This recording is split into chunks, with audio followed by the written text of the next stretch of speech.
Vamos a recibir al invitado de hoy, lo decíamos, es el exdiputado por Montevideo, actual director de la División Turismo de la Intendencia de Montevideo. Estoy hablando de Fernando Amado, ahora en su rol de escritor. Fernando, ¿cómo andás? ¿Qué tal? ¿Cómo andan? Muchas gracias por la invitación. Para variar, haciendo ruido con tus libros, haciendo un poquito de lío. Está presentando Manini, el comandante sin jefe, que desde que salió a la venta con, bueno, un adelanto en Semanario Búsqueda, despertó polémicas varias. ¿Cómo nace esta idea de retratar a Manini? ¿Tuviste que convencerlo? ¿No fue difícil? ¿Cuándo nace la idea, el germen del libro? La verdad que el germen del libro no es solo un hecho, pero hubo un hecho. Yo fui a invitar al expresidente Tabaré Vázquez a la casa el día antes que se declarara la emergencia sanitaria por el COVID. 12 de marzo, me acuerdo, en su casa a las 11 de la mañana. Lo fui a invitar a un ciclo. Te van a dar un micrófono de mano porque no se te escucha. A ver ahora. ¿Repito? Sí, dale. Dale. No fue solo un hecho. Creo que una semilla, como vos decías, tuvo que ver con una charla que tuve con el expresidente Tabaré Vázquez el día antes de que se declarara la emergencia sanitaria por el COVID, el 12 de marzo a las 11 en su casa. Yo fui a invitarlo a una especie de conferencias que íbamos a hacer sobre vallismo y eso fue rápidamente despejado, es decir, aceptó, etcétera, y hablamos de otros temas. Y me llamó muchísimo la atención el particular énfasis de Tabaré Vázquez, no desde un lugar de encono, desde un lugar, llamémosle, por lo que había sido el enfrentamiento con Manini, ¿no? Sino más bien de un lugar estratégico, ¿no? De entender de que la figura de Manini Ríos, que ya en ese momento era senador, ya había pasado, digamos, la prueba de la elección y había sido una exitosa comparecencia ante las urnas, pensando en el mediano plazo, ¿no? Es decir, lo veía como una figura a mediano plazo. Y bueno, me llamó la atención el especial énfasis en puntos que hizo, como su inteligencia, su condición de estratega, su condición de haber logrado mantenerse en el cargo de comandante esos años, justamente haciendo bastante equilibrio, ¿no? En fin, ahí quedó algo ahí en mi cabeza, digamos, en la vuelta. Después, a ver, fue un fenómeno que la editorial me insistió. House. Sí, me insistía. Gran editorial. No, me insistía mucho de que si había alguien que tenía que escribir ese libro era yo. ¿Por qué? Yo lo digo en la primera página del libro, ¿no? Es decir, se conjugan varias cruces vinculados a mi historia que pueden ayudar a ser un vehículo, ¿ah? Que eso ha sido por lo menos lo que yo siento en lo que puedo ser de utilidad a través de los libros, o sea, ser un vehículo para que haya más información, más testimonio sobre temas en los cuales de repente escasea información, se conoce poco, o lo que se conoce es por lo que se dice, por la leyenda, etcétera, ¿no? Entonces, en este caso se conjugaba de que hijo de militar. Soy hijo de militar, soy hijo de alguien que fue comandante en jefe. Conozco mucho el mundo militar porque nací ya con mi viejo coronel, después fue... Estamos hablando de Fernán Amado. Claro, fue general rápidamente, es decir, cuando yo tenía 12 años yo ya andaba en esa vuelta y él era general, no fue un general intrascendente en el sentido que los 90 fueron años muy movilizados en la interna militar, hay libros sobre eso, de Alfonso Leza, por ejemplo, sí. que tratan esto, y bueno, fue protagonista. Entonces, conocía mucho de la generación más antigua, la de mi viejo de repente, las anteriores y las nuevas que después hoy están ya en cargos todos de cúpula militar.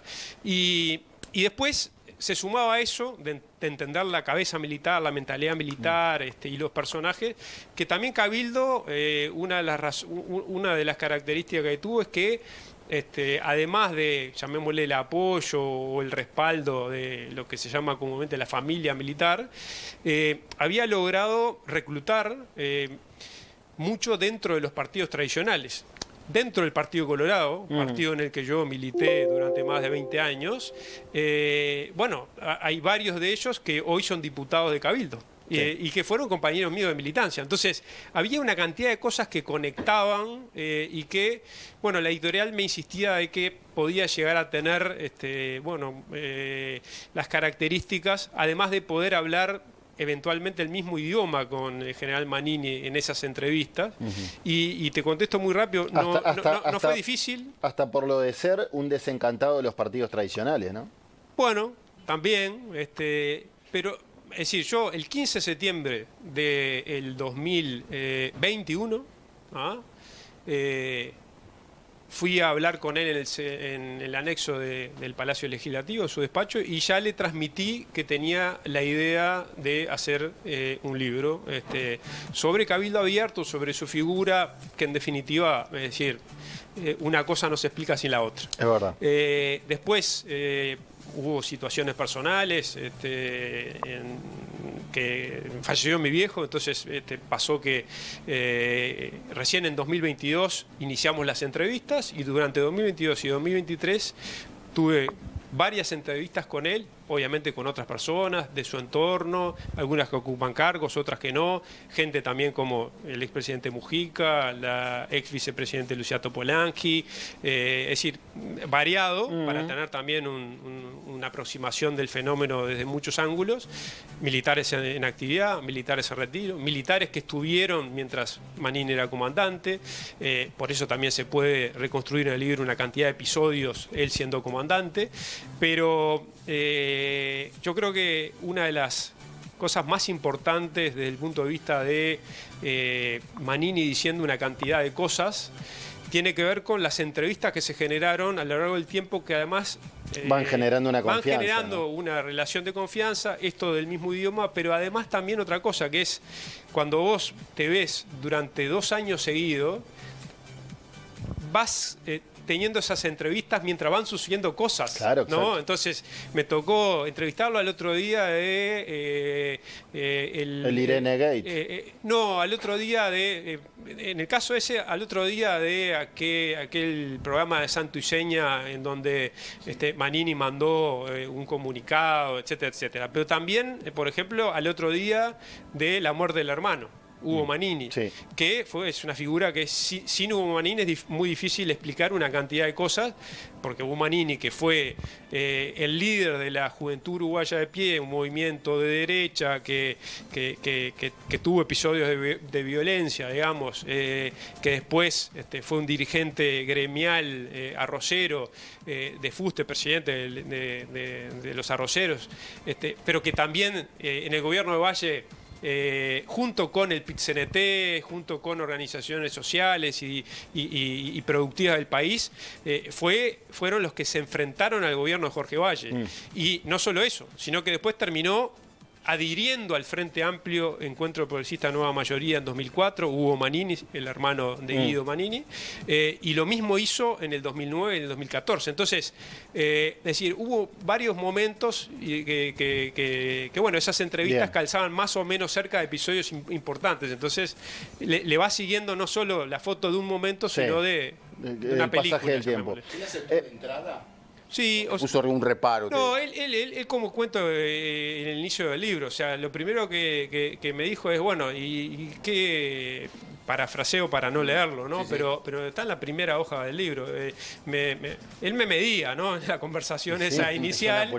No era la primera vez que nos veíamos, obviamente. Yo lo conocía incluso porque, por eso, estas cosas que hacen a lo que la editorial decía que era importante, es decir, él siendo director del hospital militar como coronel, mi vieja estaba internado y es algo, yo diría, un ritual militar que cuando saben que hay un familiar camarada, claro, o un camarada internado, de grado alto, van a ponerse a la orden, o sea, eso es casi que de manual, ¿no? Bien. Entonces, es decir, no lo conocía, no es que lo conocía ese día, pero yo se lo planteé y él, en realidad, lo que me dijo sí es, bueno, ¿y cómo le va a afectar? Usted está del otro lado del espectro político. ¿Cómo le va a afectar al momento de escribir? Yo le dije lo de siempre, cada vez que he escrito cada libro, que es realmente mi compromiso en los libros es con la verdad. O sea, obviamente que la Con el verdad lector. es inacabable con el lector. Me ha costado amistades, ¿ah? En el caso de los libros de la masonería me ha costado amistades, ¿ah? Amistades de verdad. No, Que, siendo colorado te metiste con Magurno también. bueno, ejemplo. eso también, pero porque en definitiva, si no el valor de la honestidad intelectual y de esa lealtad con el lector, yo no puedo decir, por ejemplo, para poner el ejemplo del libro, uno de los libros de la masonería, me encuentro con que el padre de uno de mis amigos integraba la masonería, pero al mismo tiempo era un jerarca importante en ese momento de las Fuerzas Armadas. Entonces, si estoy embarcado en un libro, llego a ese dato, no lo publico porque es mi amigo. Claro, entonces es un dilema. no puedo hacer eso, porque si no, realmente empezás a entrar en un camino que de alguna manera se manipula. Eso pasa porque al masón no le gusta que se conozca que sea masón. Perdóname, pero... No, dale, dale. sí. Pero tengo una. Ya Dale. sé, pero Decí. va enganchado con esto. Al masón no le gusta que se sepa que es masón. Eso depende de Sí, cada sí. masón, depende de cada... En estos momentos hay otro grado de apertura que cuando yo escribí el primer libro, el segundo, el tercer libro habla justamente de eso, de cómo se ha abierto muchísimo el tema en lo que 10 tiene que años ver, después, ¿no? 15 años, 10 Claro. años. Fue un proceso, no fue un día para el otro, pero eso depende de cada masón. Sí.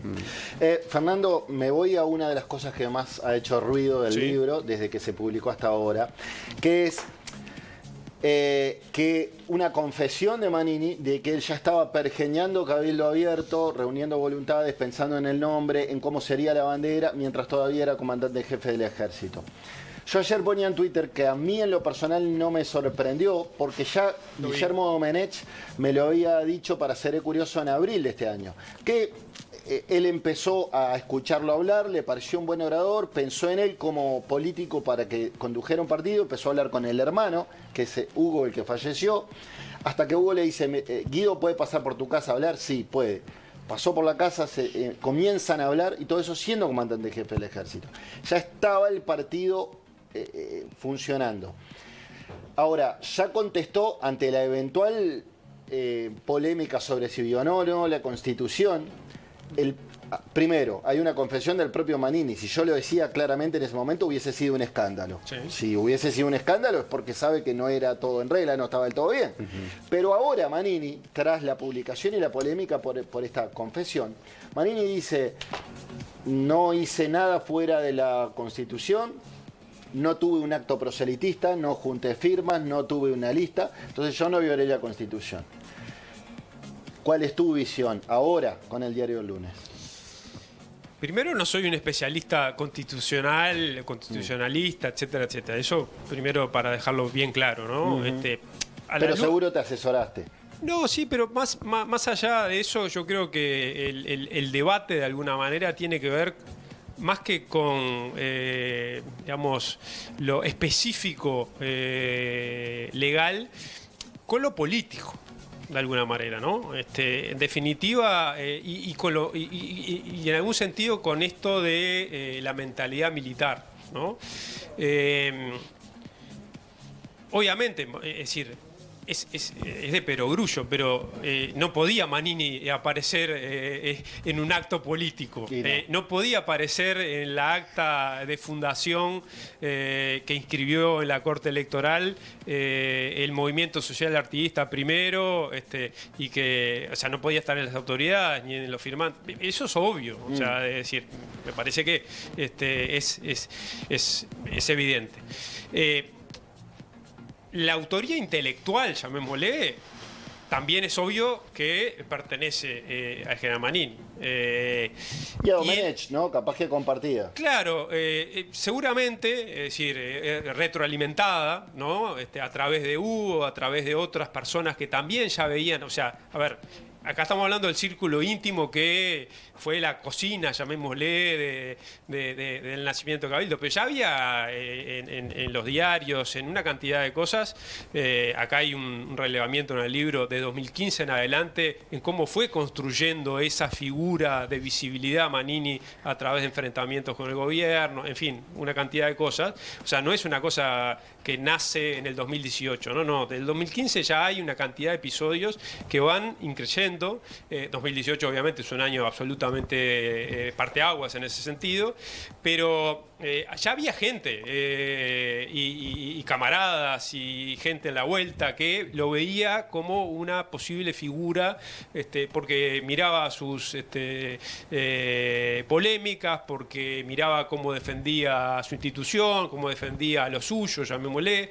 Entonces, acá en todo caso, la novedad, si se quiere, de ese fragmento del libro, yo insisto en que el libro tiene 350 páginas, han salido... No se queden con los highlights. No, claro, han salido 3 o 4 titulares, yo entiendo que son muy potentes y que, es decir, hacen de que se haga mucho foco en ellos, pero para entender realmente el fenómeno político está lleno de tramas, anécdotas, sí, situaciones que hacen entender lo que decía un poco al principio, esa mentalidad militar, cómo fue encastrando todo, ¿no? Un solo Uruguay, una cantidad de cosas que hay en el medio, pero acá lo que sí hay es, digamos, Manini diciendo lo que dice, que es que él estuvo en la reunión en la cual se eligió el nombre y que lo propuso, él estuvo en la reunión en la que eligió la bandera y propuso esa bandera. Siendo comandante jefe del ejército. Siendo comandante jefe del ejército, en una reunión con algunos allegados, la mayoría de ellos militares, coroneles y algún civil, ¿no? Y que también estuvo en la reunión en la que se decidió el nombre final, Cabildo Abierto, después que la Corte Electoral había bocha movimiento social, digamos, por social y por artista. Exactamente. Entonces, configura una violación a tu juicio. He leído varias cosas de distintas campanas. Hay una realidad que es que si hay una violación de la Constitución, la propia Constitución establece, más allá del artículo 77, que está habilitada la posibilidad de juicio político. Ahí el tema es que tiene que existir voluntad política para que pase eso. Claro. En el caso del artículo 77, y bueno, es decir, entra en el terreno interpretativo. Sí, claro. Entonces puede haber algunos que digan, no, como señala Manini en las declaraciones que hizo sobre todo ayer a Canal 12, que fueron muy claras, asumiendo todo eso, pero diciendo para mí eso no viola la Constitución ni el artículo, porque yo no participé de ningún acto, no participé de... Después está lo ético, ¿no? Una cosa es lo legal, si violó o no, si cometió un delito o no, después está lo ético. No, y después está en ese terreno, particularmente, que también depende de que haya voluntad política, institucional, el terreno del honor militar.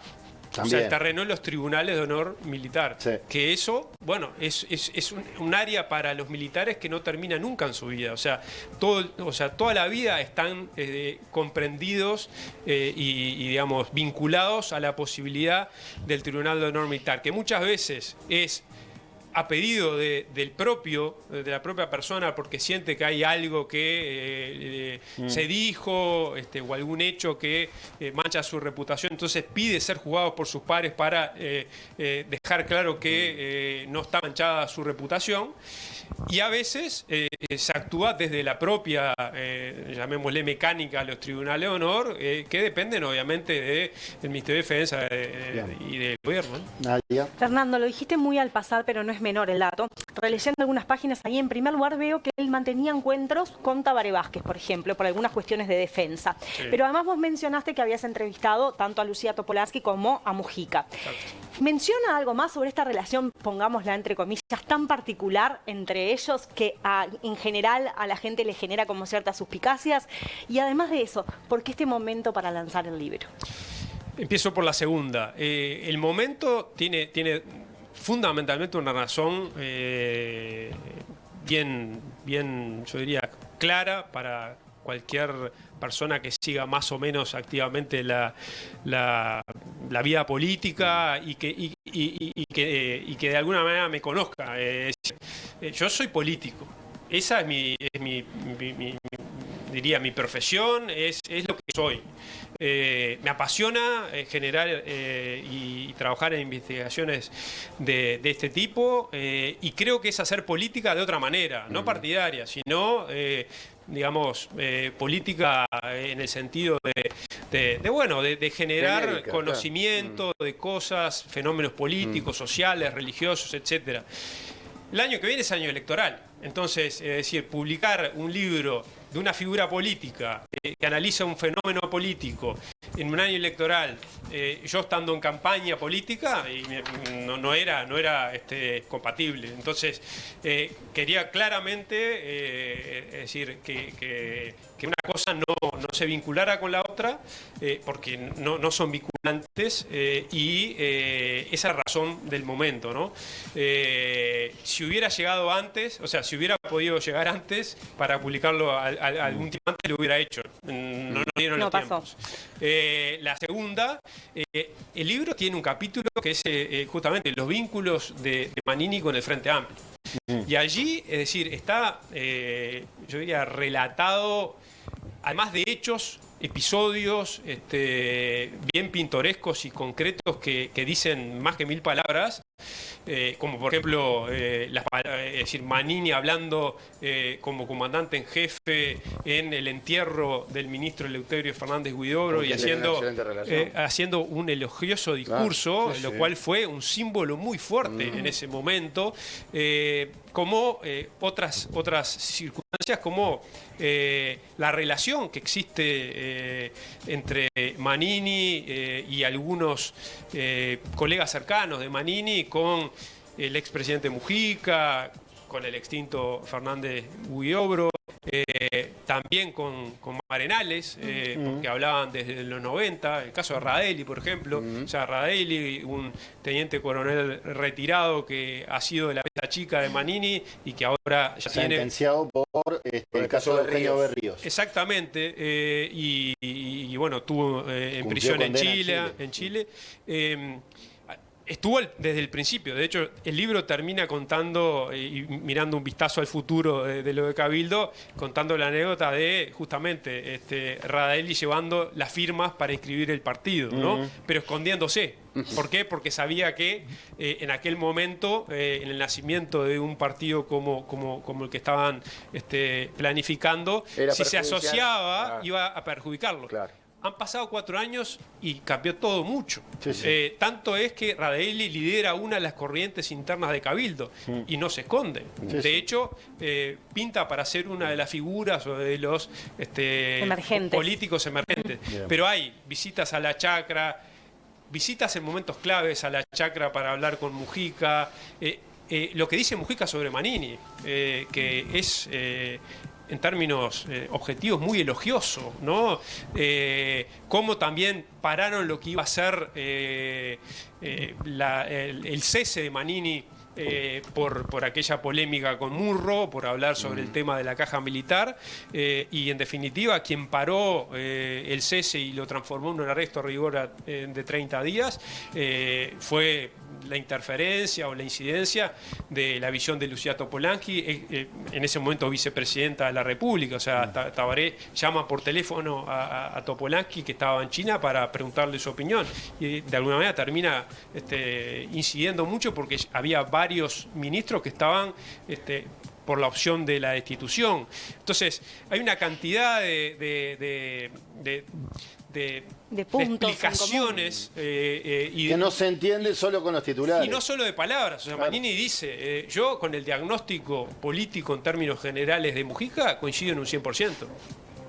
No estoy de acuerdo y no coincido en cómo ejecutó el gobierno, etcétera. Entonces, la teoría, sí. Hay mucho allí en un capítulo que hasta ahora todavía no ha sido abordado desde el punto de vista más periodístico. Tomás. Fernando, Manini Ríos político, Cabildo Abierto, uno no existe sin el otro. La figura de Cabildo Abierto es Manini, punto, ¿no? Y tú decís, justo lanzás el libro en un momento que estamos a 8 meses de las elecciones internas. Todas las encuestas hoy dicen que Cabildo Abierto está bajando y que Manini está bajando. ¿Es así? ¿Cómo lo ves? Bueno, yo creo que, a ver, en 2019 me interesó mucho ver mucho archivo de esto, ¿no? En 2019 el sistema político, yo estaba incluido en él, digamos, he estado siempre, pero el sistema político pesado, ¿no? La ciencia política, quienes trabajan en, digamos, análisis político, politología, las encuestadoras, es decir, creo que hasta el propio Cabildo se subestimó, ¿no? Es decir, fue una sorpresa. Es más, hasta después de la elección interna, cuando ya había demostrado Cabildo Abierto y Manini su fortaleza en una interna en donde no había una contienda, era votar a Manini, claro, una votación, digamos, de acto de fe a Manini, Tuvo ¿no? De adhesión. 49.000 votos. Tuvo 49.000 votos. A diferencia, te agrego, del Partido Independiente, que no invirtió ni un peso para las internas, Sí. y la expresión del PI en las internas fue minúscula. Y ahí ves, bueno, no quiero ser tan gráfico, pero ¿cuál pesaba más, no? No, y a pesar de esa votación absolutamente fenomenal, después de la interna, igual siguió como esa cosa de, bueno, está bien, pero es la familia militar solo, se subestimaba. va a haber un piso, está bien, llegará al Parlamento, llegará alguno más, pero, es decir, iba por ahí. Lo que pasó en octubre fue que se despachó Cabildo Abierto con una bancada de 3 senadores y 11 diputados que han actuado durante todo este gobierno como el famoso voto 50, ¿no? Es decir, en vez de ser un voto, tiene, digamos, otra configuración, pero el efecto es el mismo. O sea, es el que termina haciendo salir leyes o no, y digamos, en términos concretos, me circunscribo al último episodio, que yo creo que es bien gráfico y que es bien importante teniendo en cuenta que se viene la elección, que es la última rendición de cuentas, es decir, toda la carne en el asador, sobre todo vinculado a su primer base social, que es la base militar, en donde dice, bueno, si no hay un aumento a los militares, en particular el personal de tropa, al final terminó siendo nada más y nada menos que desde soldado hasta teniente coronel, no están los votos de Cabildo para la rendición de cuentas. Además de plata para algunos hospitales en donde Cabildo vota muy bien, pero porque hay unidades militares cerca, etcétera. Entonces, ha utilizado eso que el Partido Independiente tampoco de alguna manera utilizó, por lo menos para sacar réditos, en decir, ustedes acá tienen un vehículo al cual votar, en donde después termina decidiendo en cosas concretas y cristalizando para que salgan cosas o para fondear otras cosas. Bien. Cabildo lo ha usado muy bien en estos años. Pero no me contestaste, ¿está bajando Cabildo? No, es que creo que le dan un 4%, 3%. Creo que no es relevante hoy. Y ahí está el tema de que yo creo que para quienes miran el fenómeno con objetividad, para quienes miran el fenómeno con expectativa o para quienes miran el fenómeno con temor, no hay que comerse la pastilla, como en 2019, en cuanto a Cabildo Abierto, en cuanto a Manini. Manini es la figura y en realidad yo creo que vamos a tener un aproximado de lo que es el piso de Cabildo Abierto en cuanto a intención de voto rumbo a octubre de 2024, recién después de la elección interna, cuando primero estén despejados quiénes son los candidatos, candidatas y cuando la ciudadanía tenga el menú completo para elegir y sepa que el candidato del Partido Nacional o la candidata es tal, del Partido Colorado, del Partido Independiente, de Cabildo Abierto. Y ya no sean partidos, o sea, Manini versus XXX. Ahí vamos a tener una primera aproximación real a la intención de voto. Ahí está hablando el politólogo Amado. No, porque ya lo es. No, Le pero digo al además televidente. me parece importante que la estrategia de Cabildo tiene dos puntas. Una es la de esta que recién señalaba, el voto 50, estar arriba siempre y de alguna manera la visibilidad, o sea, estar permanentemente en el tapete. Pero por abajo, en el terreno de la militancia más cuerpo a cuerpo, no van a ver a Cabildo haciendo grandes actos o ese tipo de cosas, o tratando de generar, porque lo podría hacer perfectamente, o sea, hacer un gran acto en el Palacio Peñarol, claro, o no sé, es decir, las cosas más tradicionales, no. es otro el trabajo, es el trabajo en territorio permanente, es el trabajo disputando Hormiga. áreas del MPP, periféricas, también en el interior rural. Sobre todo el interior Es decir, profundo, claro, el Uruguay claro, profundo. no necesariamente las capitales del interior, sino en el interior del interior. Es decir, es un camino mucho más pie a tierra, dirían Sí, los sí. militares también. Fernando, otro de los highlights, si se quiere, del libro es que confiesa Manini que no tiene ninguna simpatía por la calle Pou. Sí. Y corregime, pero creo que por los Lacalle. No le cae simpático De los acuerdo. Lacalle. Sí. ¿Cómo puede esta confesión impactar en el vínculo entre ellos dos? Un vínculo que hoy es netamente profesional, me lo dijo Manini hace unas semanas, me dijo, no tengo trato más allá del netamente profesional. Ya no hay un trato personal como antes lo había. Ahora es un trato frío, distante y netamente profesional cuando no hay más remedio. Es dable pensar que esto tiene que ver tras el episodio con Irene Moreira, que la termina eyectando del Ministerio de Vivienda.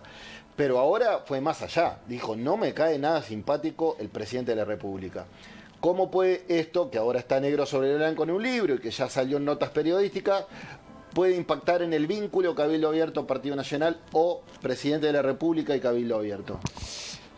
Yo Porque creo que la coalición tiene que seguir Sí, sí. funcionando hasta Sí, sí. que haya elecciones, ¿no? En el vínculo presidente y senador general Guido Manini, yo creo que no es un puente roto, es un puente absolutamente dinamitado, o sea, no hay reconstrucción allí. Ya no es una historia nueva, es decir, Manini evidentemente, más allá de que pueden haber episodios que precipitan una relación que se termina desgastando por completo, el tema de la simpatía creo que no existió nunca, digamos, ¿no? Como él lo dice en el libro, además con los Lacalle, o sea, es con la calle Herrera y con la calle Pou. Y es por temas ideológicos, claramente, y sobre todo por temas ideológicos vinculados a la política militar. Es decir, esto no hay que olvidarse, en el libro está, pero lo digo a modo muy telegráfico. El gobierno de la calle Herrera es cuando el ministro Llanola, en una conversación con distintos legisladores en aquel momento, el Partido Popular y el Partido Nacional, insinúa la necesidad de convertir a las Fuerzas Armadas en guardias nacionales. Eso fue un momento absolutamente removedor, y era un gobierno blanco de la calle Herrera. Entonces, muchos militares, o una parte de los militares, se vieron muy afectados con esa propuesta que en definitiva entendían que era la disolución de las Fuerzas Armadas como tales, y que era una política que ya venía instrumentándose de Estados Unidos en otros países del continente. Entonces, es decir, hay viejas cuentas, ¿no? Lo que sucede acá, yo creo que es al revés incluso. O sea, la calle Pou y el Partido Nacional y el Partido Colorado, en el gobierno pasado, simpatizaban mucho con el comandante jefe Guido Manini. Tanto es así que eran quienes lo salían a defender permanentemente en cada episodio en donde el gobierno, entre comillas, atacaba o hacía un acto de subordinación al comandante.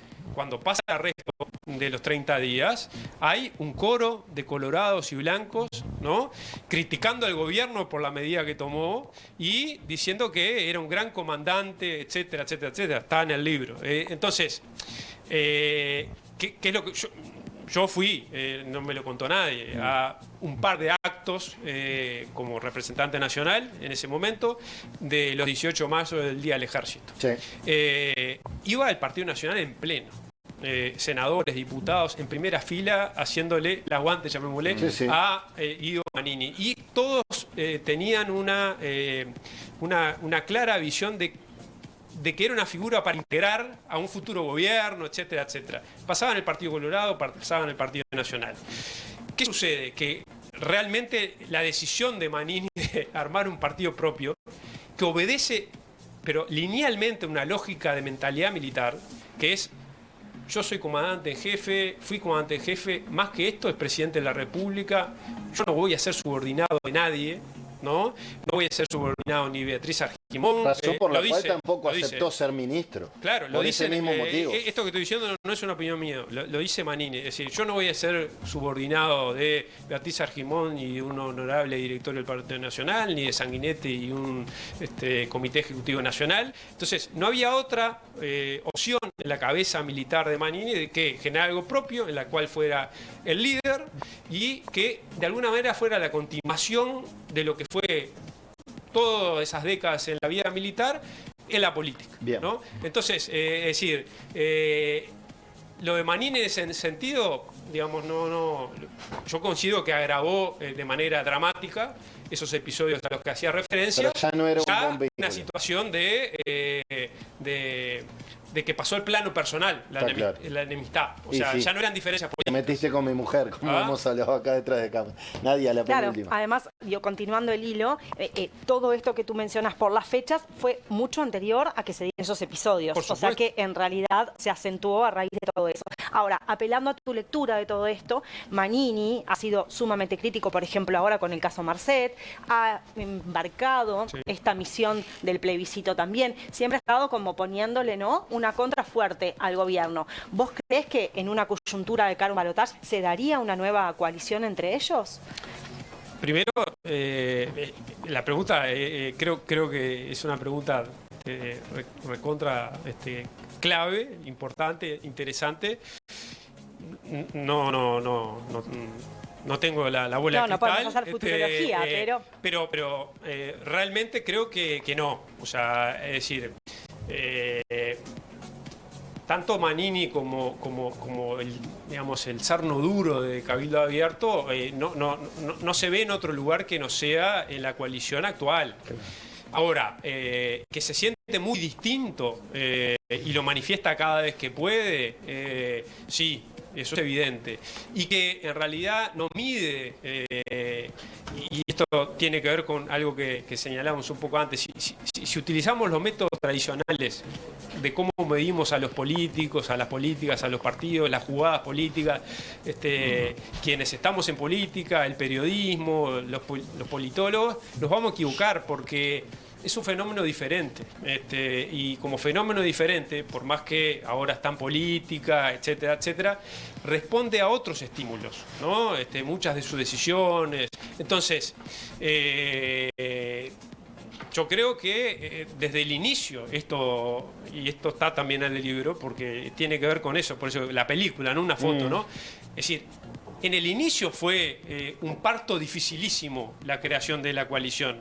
La famosa foto, o sea, Sí. fue tremendo para que accedieran a una foto. Miere dijo, yo nunca voy a Mieres hacerlo. no quería sentarse con Talvi Manini. tampoco quería. Entonces, es decir, hubo una cantidad de situaciones que llevaron a que incluso terminaran la foto de familia, llamémosle, por aquello de la Realpolitik, y era una necesidad de la calle Pou, de la campaña para ganar la elección, es demostrar que había solidez en la coalición, etcétera. Ahora, siempre desde el día 1, Cabildo Abierto, es evidente que se ha sentido incómodo en la coalición. Y sin duda los partidos fundacionales no sienten en Cabildo un interlocutor, llamémosle, socio del todo leal, leal, etcétera, porque responden a lógicas diferentes. Claro. La del estribo, porque tenemos que ir cerrando. Dale. ¿UNIR ya tiene decidido a quién va a acompañar en la interna del Frente Amplio? Ya me conocés, Checho, no hablo de política cuando vengo con libros. Igual sí te digo de que es en marzo esa decisión, febrero o marzo. Ah, bueno, está. Sí, Para o sea, febrero o marzo va a se va a tomar una decidirse. decisión. Sí, nos vamos a decidir. Y aunque no la tengan expresada, ¿vos tenés tu corazoncito puesto en alguien? No, es una decisión que tiene que ver. A ver, nosotros siempre hicimos cuestión. Me estás haciendo hablar de política. Bueno. Hacemos cuestión y seguiremos siendo cuestión de la independencia. La independencia es orgánica y es de decisiones. O sea, a ver, el Frente Amplio tiene por delante ahora la decisión de su programa y tiene también la decisión de quiénes van a ser los habilitados, habilitadas para correr la carrera electoral. Por supuesto, nosotros sabiendo nuestro peso real, político, es un sector que en todo caso tiene más futuro que presente y que pasado, pero es un proyecto a 20 años, ¿no? Entonces, en esa realidad nos ubicamos y es obvio de que quien sea el candidato o la candidata al Frente Amplio será la del progresismo, en la cual nosotros nos sentimos incluidos como sector político. Y por eso también sentimos que tiene que haber señales en esa dirección del Frente Amplio y de quien eventualmente tenga que liderar ese proceso, teniendo en cuenta que su representación, si es que estamos de acuerdo, porque son cosas que venimos conversando con el Frente Amplio, hace un tiempo tuvimos una reunión importante con Pereira, hay en el horizonte otra pactada. Si tenemos acuerdo de que haya un gran paraguas progresista, que haya un gran paraguas que agrupe, aglutine no solo sectores políticos electorales, sino sociales, de otra índole, bueno, allí quien lidere eso, candidata, candidato, deberá también representarnos a todos, bien, pero, más allá del tamaño político, ¿no? La gran masa, ¿sí o no? ¿Te sentís frente amplista? No, yo soy vallista. Soy vallista de Valle y Ordóñez. Está muy ¿Qué bien. titular dejó Fernando? No, así yo para ya irse. yo ya Bueno, sabía, ahí va, pero lo dejó. capaz que dice ballista de Frente Amplio. No, vallista de Valle y Ordóñez. Está muy bien. En el Frente Amplio hay vallistas, pero sobre todo en la ciudadanía frente amplista votante está lleno de vallistas. Sí. Lleno. No de Jorge Valle, por supuesto, que en definitiva es el Partido Colorado de hoy. O sea, la homogeneidad, digamos, de lo ideológico y de un paradigma más filosófico e ideológico del vallismo de Jorge Valle es la piedra angular del Partido Colorado hoy, y está todo su derecho. Muy bien. Fernando Amado, director de la División Turismo de la Intendencia de Montevideo y escritor, autor de Manini, el comandante sin jefe, de Penguin Random House. Gracias por esta charla, buscadores. Muchas gracias a ustedes. Un A las gusto conversar con órdenes. ustedes.